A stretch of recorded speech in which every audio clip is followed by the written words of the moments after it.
Hey, Mr. Clash with a CWL war recap from the CWL, and as you can see, here we go, 100% perfect war. So we've had a perfect war win in our CWL Premier match. So without further ado, you can see 100% you can't beat it. Let's just get into the recaps. Now, yes, it meant there were Town Hall 12 3 stars. Now the thing with the Town Hall 12s is, which one do I go with? So what I've decided to do is go with the fastest one, and that is this one. So number 2, taking out number 2, let's just dive straight on in. We did have 6 packs in this war, 6 pack attacks. So there's the base. We've got the siege machine just coming down straight away. So there's not even any qualms about it. We're just going to dive straight in with the siege machine.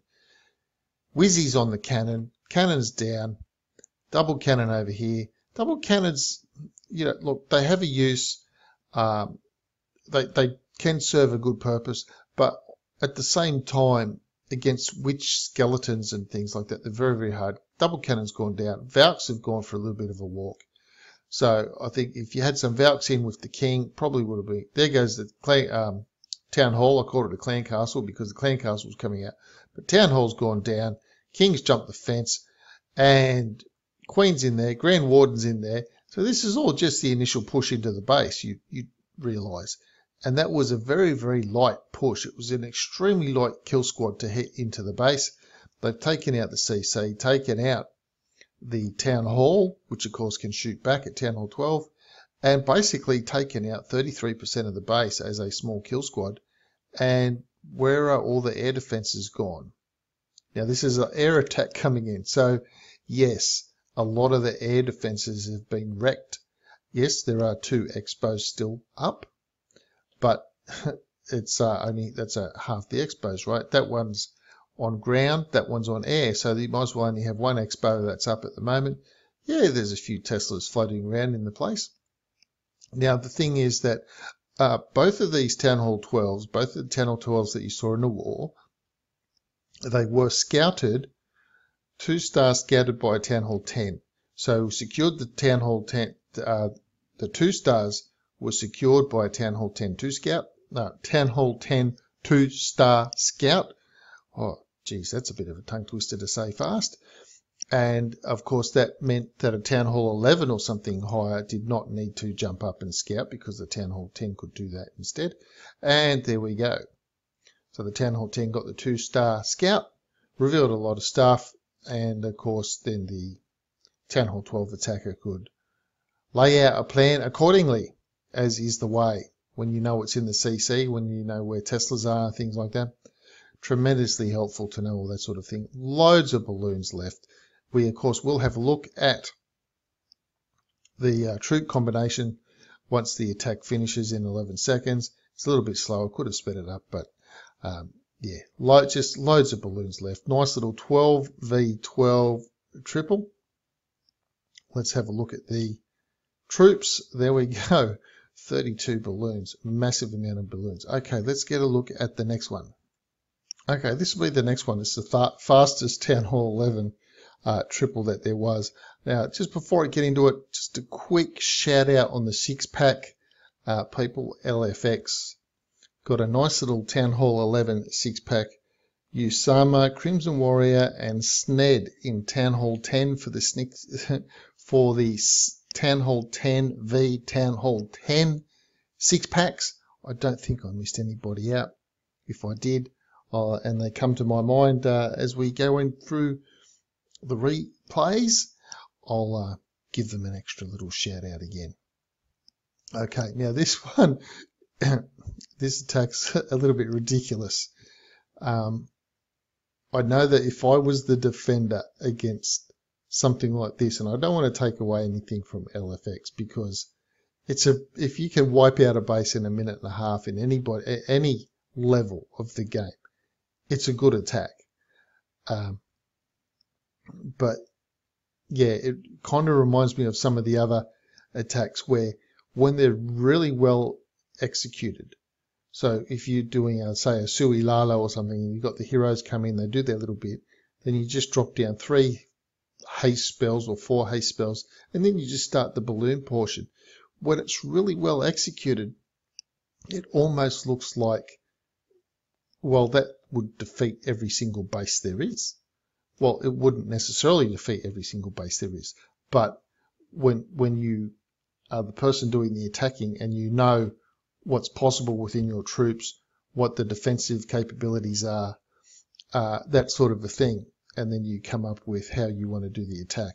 This is an example of that sort of a thing. So you could try this same attack on a lot of other bases and it would just absolutely fail miserably. But in this case, the sort of planning that went into it was like, no, this will actually work pretty well. And it did. It worked pretty well. Obviously, a 1.5 minute wipeout for LFX on a Town Hall 11. So what we're going to do with the Town Hall 10s, we're going to have a look at ground, air. We're going to have a look at the variety that is Town Hall 10 at the moment. And so let's just dive into that. All right, first Town Hall 10 triple will be coming from Usama, one of the 6-pack people. I'll try and get an attack shown from the 6-pack people if I can. So as you can see, it's a Frozen Witch, 15 witches. So instead of the extra 3 wizards, 15 witches. And of course, as you now are getting the gist of, I guess you could say, getting some healers onto these witches on the side. There's no healers there yet. Here come the healers now. Let's just check the range of the air defense. It's going to be close. If those witches can path and the healers can get out, or the air defenses can get destroyed before they do too much damage to the healers, that'll be a big plus. Okay, Queen's going, she's just decided she'll probably go for a little bit of a walk. Frozen spell, or freeze spell, I guess you could say, but frozen CC troops in the middle there, keeping the siege machine alive, getting a freeze over on this side, takes out the Expo, takes out the Archer, takes out some of those weapons. Now remember, you don't just have to rigidly say, okay, my freeze is only ever going to be used on an Inferno Tower or something like that.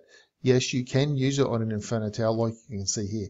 Now, as you can see, massive good deal of effort for the siege machine to get all the way. Unfortunately, he'd already used all of his spells higher up, so he didn't really have a choice other than that, anticipating that the siege machine would break there, and then you do a lot of double bounce. But look at the massive amount of witch skellies coming through. Witch is on the left-hand side, just lost the witch to a spring trap. Witch is on the right-hand side with the queen. So with this combination on the right-hand side, that queen's not going to be able to be touched by any sort of weapons. The witch is on the left-hand side, healed with a wizard, and witch is in the middle. Just too many skeletons, just taking out too much damage going on in the base. So that will be a lovely little example of the power of Frozen Witch on the right type of base. And in this case, these diamond shaped bases where you can just come in from one corner like that. Okay, let's have a look at another attack. Okay, Crimson Warrior obviously was another 6-pack getter, and his attack is an air attack. I had been thinking let's show a minor attack, but we've just seen a ground attack. Now what I liked about this one, and you'll remember from other times when I talk about these moats in bases actually helping the attacker, when you put a moat in the middle of the base, it can at times help an attacker. Now this was brilliant. These moats here in the middle have essentially made the base into 4 quadrants. So he's used the blimp to take out one whole quadrant, and that was just a brilliant use of a blimp. 1 rage spell and the blimp with a few balloons back up, still has 25 balloons left up his sleeve. 12 minions, 2 lava hounds. So you know it's going to be an air attack. King, Queen on the bottom. The Queen obviously can't get this Inferno Tower, but she can take out the air defense. So haste spell's gone down. Here come the balloons, a nice good lot of balloons. Now remember, the idea with the good lot of balloons, not like Town Hall 9, just drop a couple balloons, they'll hit a target and on they go. All of the balloons, they're still Town Hall 9 balloons, of course, at Town Hall 10, but all the weapons have the extra defenses. So extra HP, extra defensive capability, so extra DPS on balloons coming in, you need to drop more balloons. Now you just noticed the Archer Tower got the Skelly spell on her, and boom, she's down. And look, that Lava Hound doesn't even pop. So this is the defensive Lava Hound in the Clan Castle. Of course, this actually, this was a fresh hit. If I remember correctly, this was a fresh hit. So it was a pretty good fresh hit. There's a Lava Hound in the Clan Castle, so it didn't matter. And here comes the balloon trying to chase Skellies or whatever it's trying to chase, but Baby Dragon's going to survive that. And that's it. A lovely little attack from Crimson, one of the 6-pack getters. I know one of them was a fresh hit, one of them was not a fresh hit, one of his attacks. So yeah, awesome. Let's go have a look at another attack. All right, next attack is Miners. Now, of course, the thing with the Miners, great second hit attack, very risky for a front up attack. So if you do Miners as a fresh hit attack, you're going to take a big risk that there's something in the Clan Castle that is going to wipe your Miners out. But if you know if it's a Lalo in the Clan Castle, you know it's not going to wipe your Miners out. You can just go straight in. And that's what we're going to see here. And of course, the basic strategy with Miners, it's a pretty simple strategy. You're going to put the Queen down on one side. You're going to put the King down on the other side. You're going to put the Siege in the middle. The Siege is going to have Miners in it. The King and the Queen are going to create your outside funnel, outside trash funnels, and the Miners will then just stay within the base, taking out the weapons. So that's what you're going to see here. Lalo in the Clan Castle, of course. You need a poison for the enemy's balloon that's in the Clan Castle. Siege Machine's about to break. Has the Rage waiting for the Siege Machine. And at this point, you're like, where are the Miners? Where have they gone? Are they still there? Yeah, there's loads of them. They just get caught up on some of the heavy, hard-to-defeat buildings. So throw in a bit of a heal spell where you can see them. Like I've mentioned before with Miners, they're really tricky at the beginning. So when you first start using Miners, it's actually hard to see where they all are. But after you've used them for a little while, and you have to do a lot of friendly challenge, of course, to start to get an eye for being able to see where they are and being able to see where they are the most. Because you don't want to mistake some Miners and drop a heal spell on 2 Miners while 15 Miners over the other side are getting absolutely pummeled by a whole heap of weapons. So you can see here lots of little dirt trails. I kind of think the way that they bob up and down kind of reminds me a little bit of synchronized swimming. So this is almost like synchronized dirt swimming really for the Miners. So Coleslaw, lovely little 3-star miner hit. So we've seen Frozen Witch, we've seen a Sui Lala, we've seen Miners. Now I think we need to go find a Hog attack and possibly a Bow Witch to round it out. So let's go have a look for those. And you know what? I'll just pause this here. I'll go find one and we'll just jump straight into it that way. Alrighty, let's just dive straight into the Bow Witch. Not like you haven't seen a Bow Witch before. Of course, this is on one of the top 5 combos that I've got for Bow Witch up my sleeve, or that I've done the Bow Witch 5 top troop combos to use for Bow Witch, because I've got my favourite, and my favourite combination is not this particular combination, but once you get used to a combination of your own, they tend to perform well for you. And then if you try to use someone else's combination, then that possibly can, you just need a little bit more practice with it to see how it goes. So loads of witches, skellies, bowlers, just a massive group of bowlers on this left-hand side, which is pretty good. The old multi-inferno triple Teslas on the outside. Okay, the multi-inferno is down. It's just gone down already. It didn't really stand a chance. Siege Machine in. Jump spell takes out the rest of that little sort of area. You've still got the King's ability hasn't been used. The Queen's ability obviously still hasn't been used. And a massive amount of DPS coming around the outside of the base. All this right-hand side, it's all been nullified already.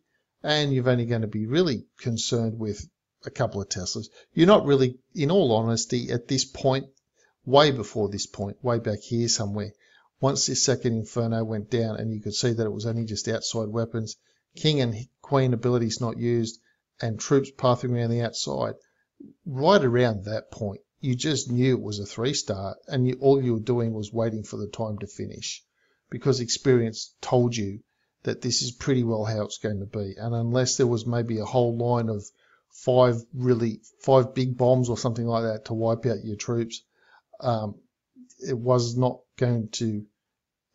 going to be a 3-star unless it was something radical like that.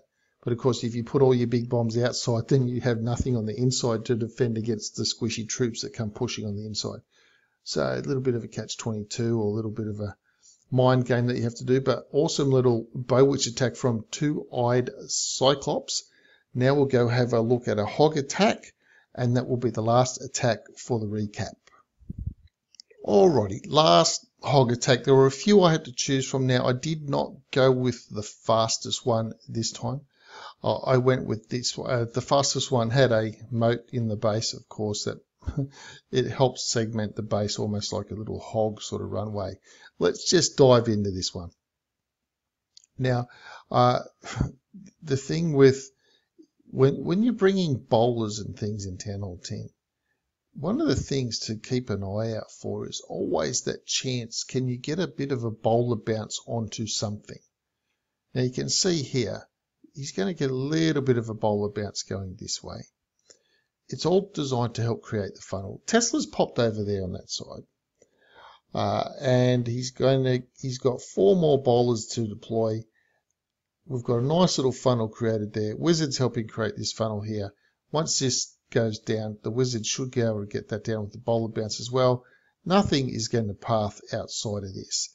Now this is just his kill squad at the moment. That's just the squad he's using to funnel into the base and to help take out a portion of the base so his hogs won't split up when they get to the core. And have a look at the percentage that his kill squad is getting. 40% destruction. And now the hogs come in. 2 big lines of hogs. Third line's going to have to be coming down on that mortar or something soon, probably. There we go. On the mortar down, and that's it. Everything path in the middle. Now you can see here there's nowhere left for them to go. They all will path around in that nice little C shape that we're looking for when we're doing the hog attacks and balloon attacks, so that everything paths around and that we can kind of keep them covered fairly well in our spells. So in this case, the heal spell. Now, you've got the Lava Hound chasing. Lava Hound is doing absolutely no good. There is a poison spell left. Hasn't used it yet. Got the last heal spell down. King's going to be a little bit of a detriment for the hogs. Poison spell goes down. Slows down the King. Kills the skellies. And that's it. So I've just got a few hogs left. Well, I say a few hogs. There go a few hogs flying. That would be a few hogs flying. But look at that. We've got 55 seconds of cleanup. And so the attack was not even 3 minutes. So it was like a minute and a half or less to wipe out the whole rest of the base.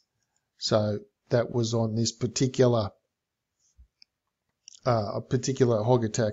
It was like virtually a minute of cleanup on a hog attack. So the rest of the base was wiped out pretty quickly. So that will be it for the attacks from this Perfect War against Dreamstealers in the CWL Premier Division. There's no point having a look at the statistics because 100% is 100%. And I won't have a look at the attack defense things on either team because I don't want to give away too much about anybody's particular type of strategy. So what we will do is we'll go back to the war map so you can see what the results were. We'll go to, just click on that. There we go. Victory to the SJONNIES over the Dreamstealers, 100% total destruction versus 97.93. Look, I will show what the Dreamstealers did on the flip side. They were not able to 3-star 4 Town Hall 11s and a Town Hall 12. So just showing what the Dreamstealers were able to have a go. good war, second time we've faced them in probably less than a month, I would say. So that's it for this recap. Please subscribe to the channel if you haven't already, so you will be up to date with any of the CWL recaps that I drop and any of the other league recaps that I drop as well. Of course, I am also the official YouTuber for YouTube recapper for the weekly highlight division in CWL, and you can find that on the CWL channel. I will drop a link to that channel down below if you want to catch my recaps of the highlight division, and of course any of the other divisions within the CWL, you'll find the full weekly recaps on that channel as well. So that's all. Please subscribe to the channel if you haven't already, and I'll see you in the next video.